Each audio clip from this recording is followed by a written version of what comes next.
Number 5, given a real number n such that the absolute value of n is greater than n, which of the following must be true? So your goal to find the correct answer is that your value for n has to make this statement true, but also has to make one of these answer choices true. So the one that you can find to be true both using the absolute value of n is greater than n, and one of the answer choices is going to be the correct answer.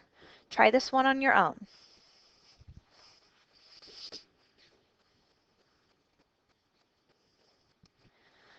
Okay, so I'm going to start with answer choice F to see if I can come up with a true statement here.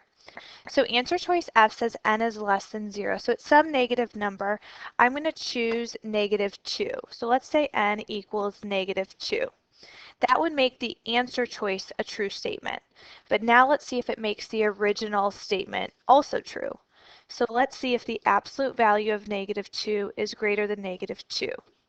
That says 2 is greater than -2. That is a true statement, so we're going to keep answer choice F in the running. G is easy because it tells us we just have to make sure that n is 0. So looking at our original problem, is the absolute value of 0 greater than 0? In other words, is 0 greater than 0? That's not a true statement, so we can eliminate G. If you look at answer choice H, it says n is equal to -n. The only value that that would be true for is 0.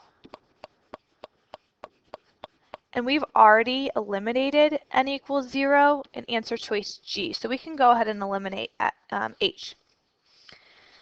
So then taking a look at answer choice J, n is greater than the absolute value of -n.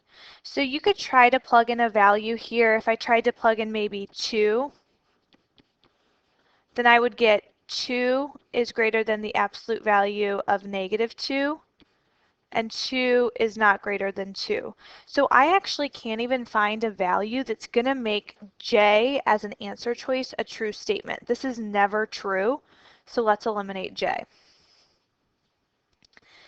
And then on the last one, answer choice K, just looking at the answer, n is greater than the absolute value, or sorry, the square root of n.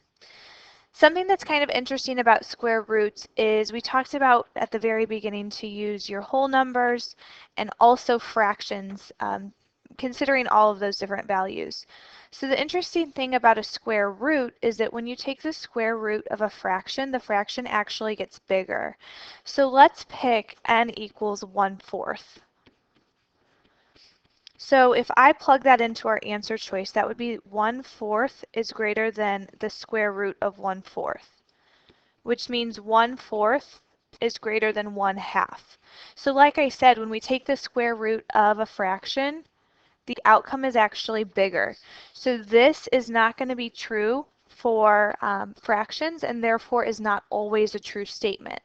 So circling back around, the only thing that we could come up to be true is answer choice F. But using this strategy, you do have to actually consider all answer choices. If you remember problem number 1, we came up with 2 that were true in the first round and had to go back through and do a second round of picking values.